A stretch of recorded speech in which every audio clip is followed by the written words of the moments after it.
She said that American soccer fans, most of them aren't smart. They don't know the game. They don't understand. Gio. That guy Gazpacho. The Forces can take a lame gorilla, okay? Right, did you know that Arsenal died? These got me buzzing. Up the Toffees. It's hard to up them anyway. I'm not even gonna comment on that. Welcome back, ladies and gentlemen, to another episode of Footy with the Boys. We are down a man today, reminiscent of Manchester United. J Flags, Flag A, the host with the most, not here. And we're going to hold the fort down for him. He did not mention why he's not going to be here, so feel free to speculate wildly. I think he's getting a sex change. So that is what I'm going to run with. And if you agree, you can sound off in the comments. If he, Did someone sounds a little more feminine next episode, we can circle back to this comment. Remember where you were. But hope you are doing well, ladies and gentlemen. On Tuesday, we promised a phenomenal slate of football this weekend, and holy crap, did we get it. A lot of news to break down. We have big news with a couple of big games with Man City, as well as a Man U and Tottenham top 6 matchup. We're going to get into our Arsenal Alley and Toffee talk in a little bit here with the main Toffee fan, Mike Tracy. A little wrap up in the Premier League. We're going to try our best on our USMNT corner without the expert and flags. And then we'll get to our shout outs of the week. So we'll keep it nice and sweet. Mike, man, before we get going, how you doing? I'm good, dude. How about you? I'm doing all right. I heard you were on the streets of Chicago, just schooling people, representing the team, representing the squad. Yeah, shout out the boys. Little tourney this afternoon. This morning. First game, 3-2 comeback, big win. Second game, 1-0 loss. Lucky not to get sent off. Horrid tackle in the first half. Got up, turned away, walked away. Definitely could have been red. Something's never changed. But hey, we learned from the game. We love the game. We learned from it. Yeah, what did you learn? I'm not as fast as I once was. I wasn't fast back then either. That's a lesson we're all learning nowadays. Glad to hear it. Good you weren't sent off, or else we would have had another vendetta with the refs on this episode. We'll start in with our big news from this weekend, and it really doesn't get any bigger than the result on Saturday morning as Manchester City, before I even woke up, did me a favor and really made my weekend. Manchester City tie versus Newcastle 1-1 is the final score of that game. And if we're being honest, Newcastle looked the better side. They looked more threatening. They had more opportunities, and Man City was kind of hanging on by a thread there at the end. The big question that everyone's asking, Trace, this is their first game without Rodri. In my opinion, I think the best player in the world. They immediately drop points. Do you think that this ACL has him out for the entire year? Is this finally it? Is this finally the year that Man City is dethroned? What are your thoughts?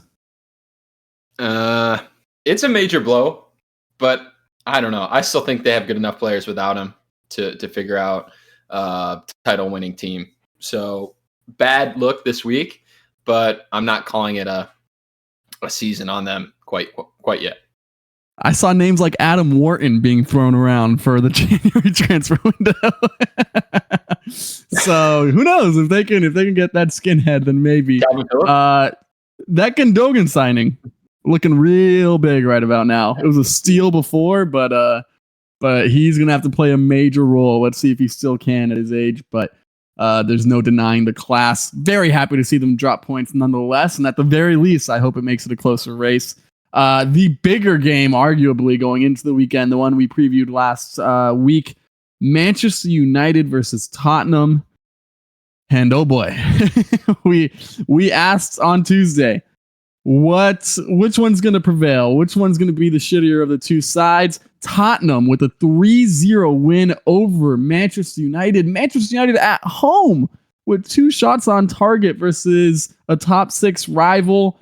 Bruno Fernandes, supposed captain of the Manchester United squad, gets himself sent off. I think it's fair to give him a red. Would I have given the red? Probably not, but it was a high foot. A lot of debate about that online, but let me tell you, Fernandes getting a red or not, they were not winning this game. So what are your thoughts on this game, Mike? What do we believe more? Tottenham for real or Man U just that bad? I believe it. For Tottenham is for real. I mean, I said it in the preview last week. I thought that Tottenham would win this game, even being at Old Trafford. I believe in their program, their project more.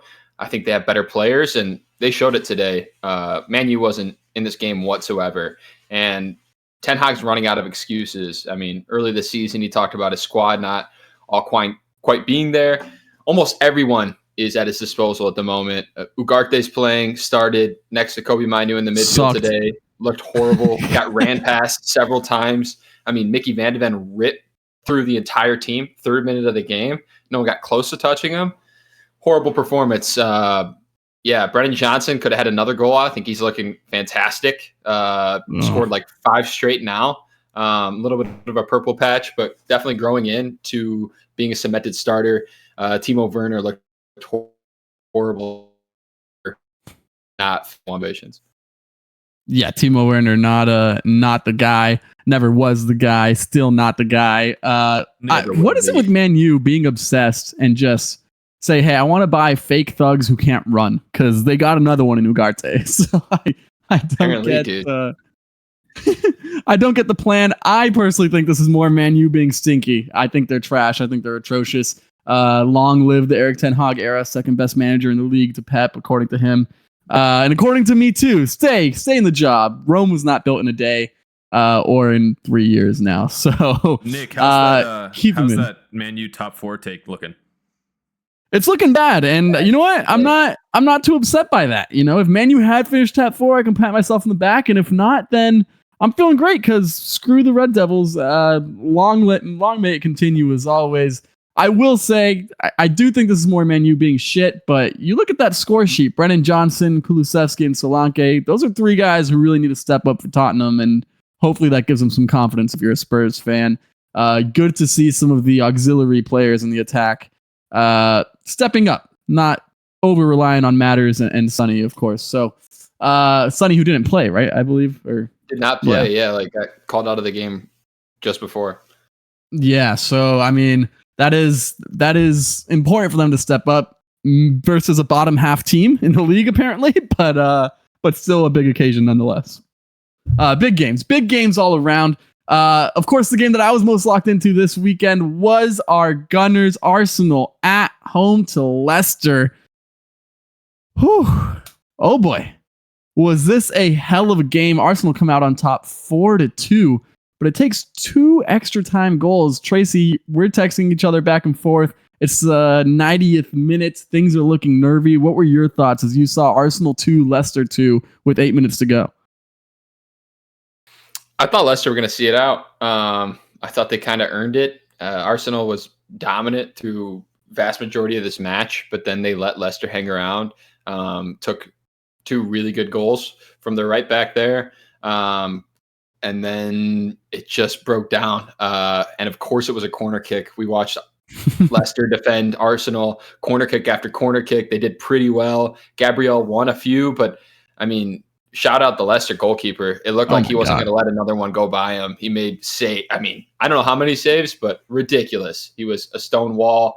And then just a little deflection off Ndidi, nothing he could do about it. And that was the game.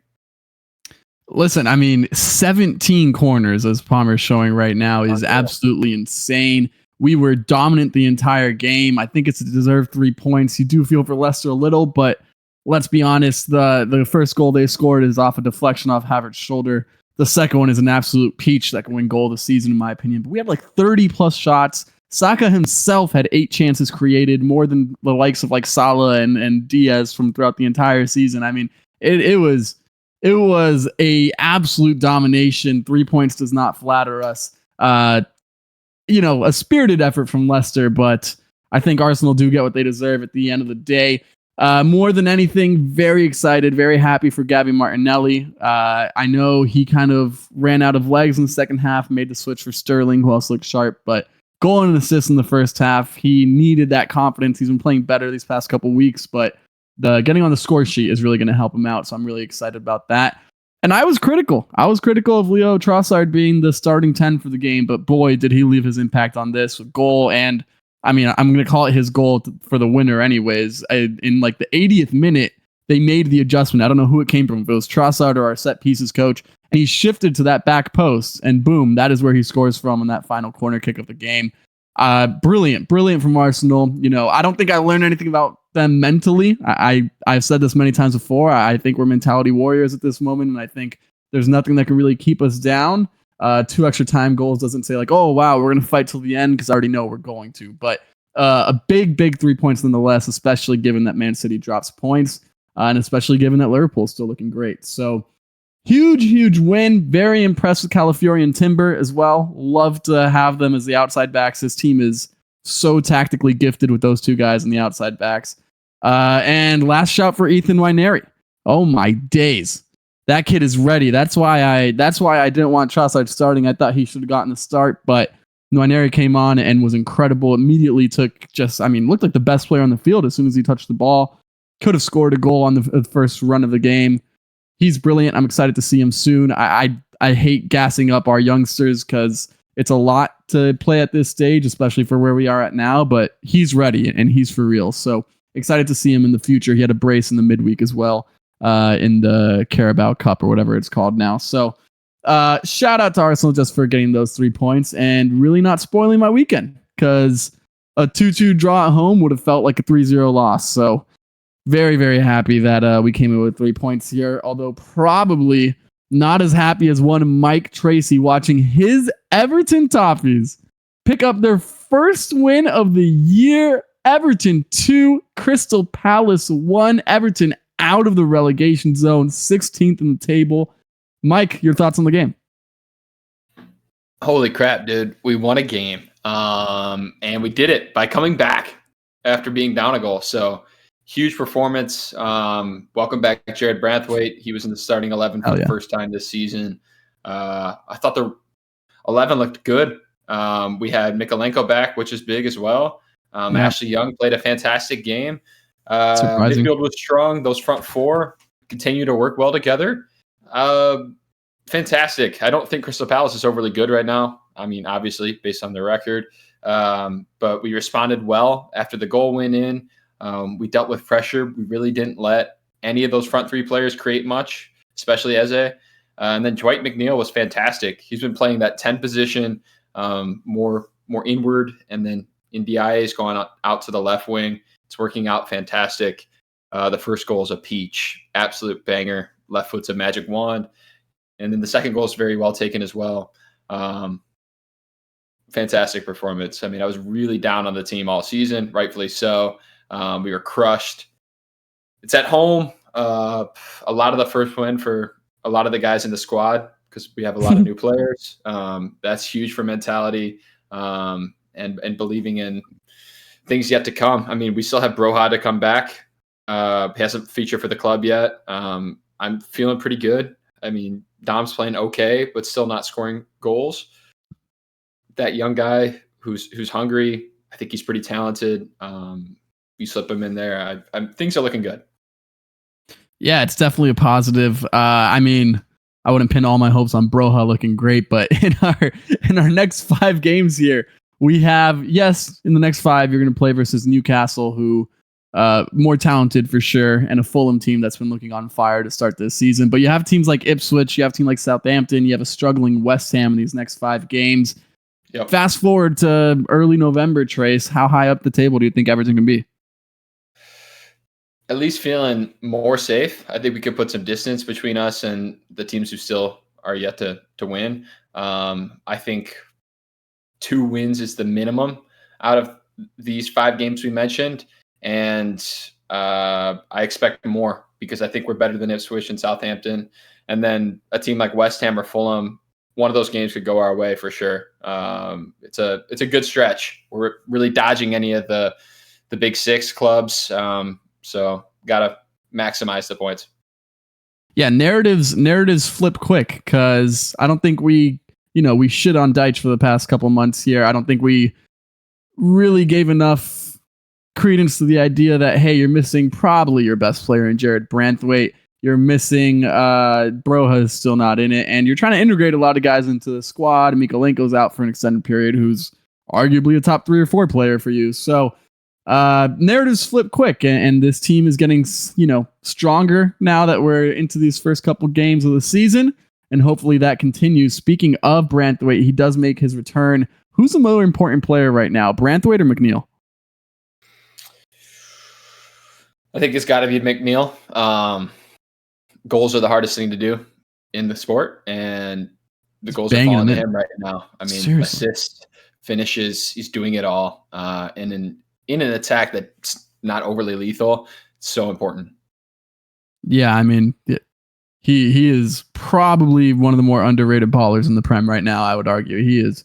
Him, Liam Delap from the Man City kid from Ipswich, he's balling right now too, out of brace today. But I mean, McNeil's doing everything for Everton, it feels like, and boy, have they needed someone to step up. So good to see him do that. And I think you're right with the mentality piece. Shout out to Everton for not folding, because that was a sloppy goal to concede, to go down 1-0, to come back and get the win.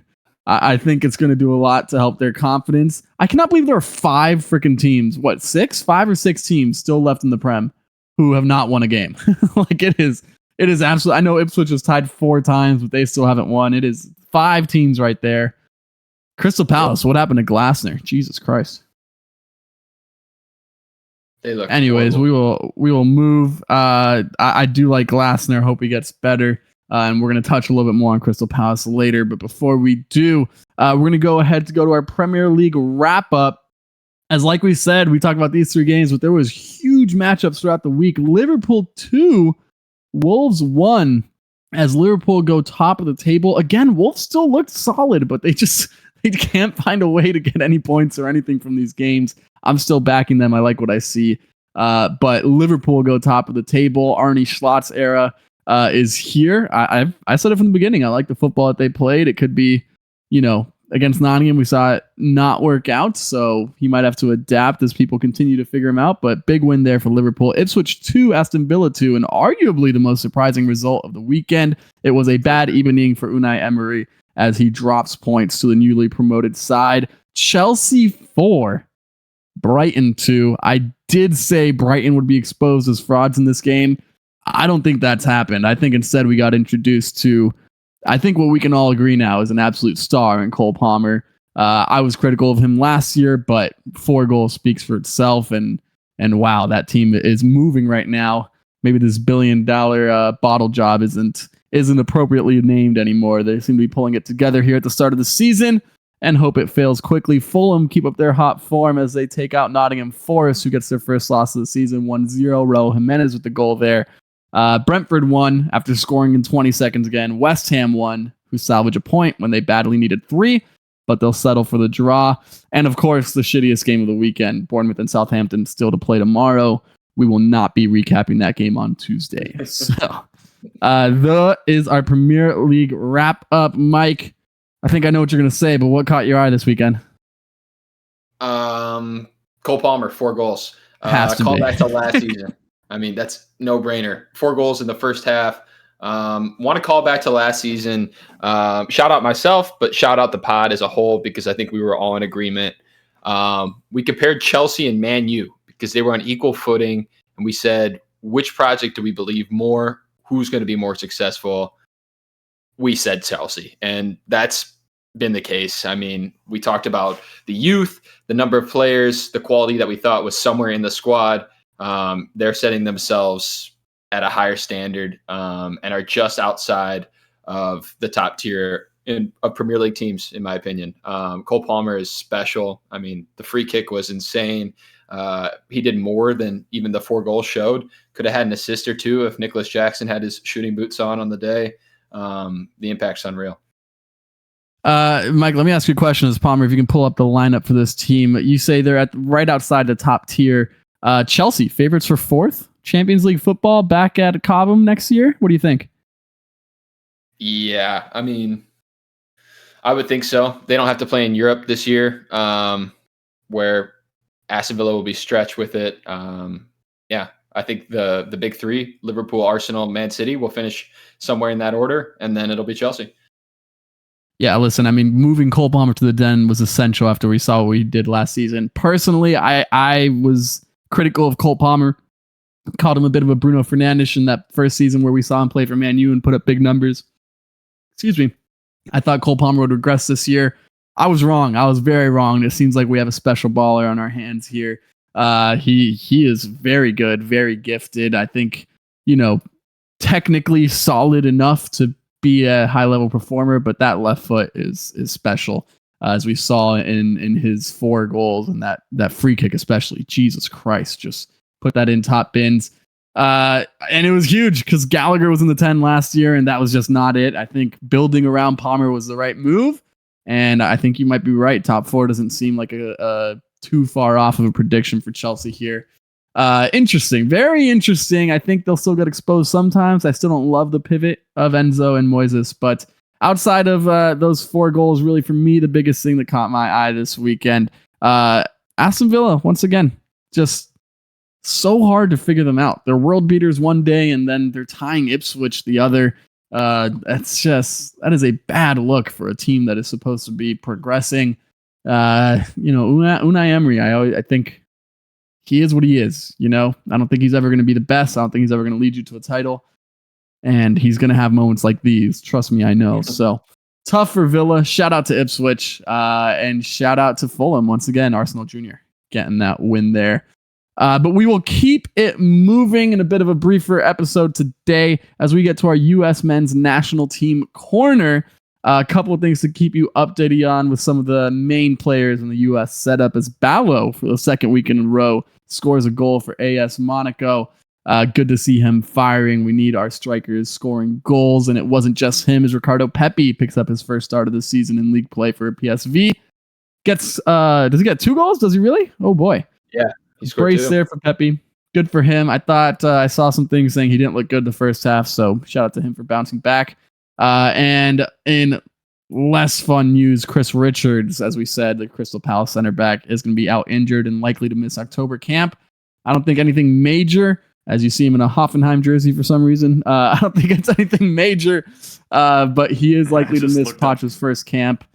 Of these 3 stories, Trace, Ballo, Pepe, Richards, which one's a bigger deal for the U.S. men's national team? Pepe. Pepe could score goals. Holy shit. Haven't said that in a while. No, that's cool. Cool. I always rip on Pepe, but deep down I want him to succeed and build up that striker pool. So good for him. Yeah, I don't think deep down I want him to succeed. I don't think I want him to fail deep down. I'm not really striving for him to succeed. So I'll take Ballo scoring a couple goals.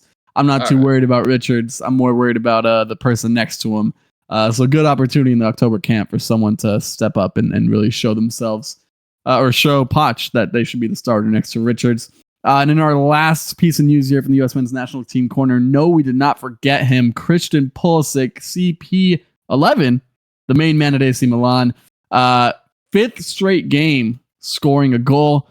This weekend, Mike put together a wonderful little real YouTube whatever thing of Pulisic of our segment saying that we called him the top 10 winger in the world. And there are allegations on the street, Trace. Allegations that we are glazing Pulisic, that our American tinted glasses are telling us lies. I'm sorry, dude. I stand by it. And this weekend, this weekend proved it again. I thought he scored another goal and was electric. Address the rumors, Trace. Are we being biased? Of course we're being biased, dude. You support your own players. That's what football's about. If I talk about Everton or Barcelona, they're the best players in the world. And in this case, I'm talking about the United States men's national team. So yeah, I'm going to bump him up a little bit. But I do truly believe he's at that level. There's fine margins between players who are the top 10 in their position. And fuck it, dude. Right now, based on form, I'm going to give him the benefit of the doubt. So doubling down, he's top 10. And yeah, there's bias. Deal with it. Yeah, just because there's bias, I don't think we're wrong. No. I went back and I watched the clip. I will say we did laugh off Jared Bowen and Anthony Gordon when we talked about they've been doing it for a while. Gordon had a great year. Bowen's had a great couple years. Anthony Gordon's a rat. I'm never going to say a nice word about him, dude. Listen, Pulisic is still better in my opinion. Even on form, I think he's better. Based on talent, I think he's better than those players we named. And outside of maybe Sancho, you guys gave Pulisic over Sancho. I think I think it's fair to say that he's up there in that conversation. If you want to keep shitting on us in the comments, please feel free to do so. Every comment you do drives our numbers up, so we appreciate you. Don't love the term glazing, but, is what it is. Free speech in this country. So, no, I do not think we are meat riding, but yes, I do think he is top 10 in the world as a winger currently. And damn it, I'll live and die by the take. I don't care. Well, we're going to keep riding with it. We're going to keep riding. But that is our US Men's National Team Corner. So with nothing else left to do in this episode this week, let's wrap it up with our shout outs of the week. We'll start with producer P. Palmer, what's your shout out this week? My shout out of the week is to the Raiders referee who took back just a wide open touchdown for like 80 yards or whatever in the fourth quarter.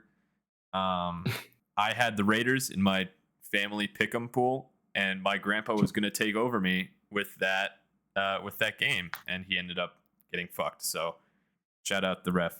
Love that guy. Wait, you picked the Raiders to beat the Browns? Yeah. Did the Raiders win? Raiders won. What a call. Yeah. You're a legend. That's insane. That's a snipe. Well done. Palmer keeping us up with American football as usual on his shout out. Mike, your shout out. 3 shout outs, make them quick. Shout out South Pond FC. Shout out the boys, best team in Chicago. Shout out Dwight, not Shite McNeil. 2 big boy goals. Come on, man. First one of the season. So sweet. And then shout out Atletico Madrid for getting a 90th minute equalizer against Real Madrid. Same weekend that Barcelona dropped points. We got our ass kicked in by Osasuna, 4-2 yesterday. Heavily rotated squad, tried some younger dudes, benched Lamine and Rafinha in the same game, and did not turn out so well. Missing Marc-Andre Ter Stegen for sure, but overall bad performance. Yeah, Hansi Flick, maybe don't bench both those guys the same weekend. You don't have to sub everyone when you rotate the squad, buddy. But shout out to all those 3. My shout out is to 10-man Manchester United today as they get a red card at halftime. I heard all week from Roy Keane and other pundits, oh, why didn't Arsenal take the game to Man City? Why were they just defending the whole time? Well, yes, you were losing. You had to play. But look what playing out got you. 3-0 at home. Hold that, dumbass. You don't understand actual football, which is why you're not a real manager. You're just a grumpy guy on TV with a cool beard. Shout out to Roy Keane's beard. But Man U, once again, looking horrible. And once again, making my weekend. So we will call it there on another episode of Footy with the Boys. Mike, what are your closing thoughts as we wrap up the day? United are shit. Everton are better than them. Thanks for joining. Up the Gunners as always. Make sure to like this video, subscribe, leave a comment. Are we delusional on this Christian Pulisic take? How far up the table will Everton go? And is this Arsenal's year to win the Premier League? Appreciate the good vibes. Peace, boys. Peace. Pulisic for Ballon d'Or.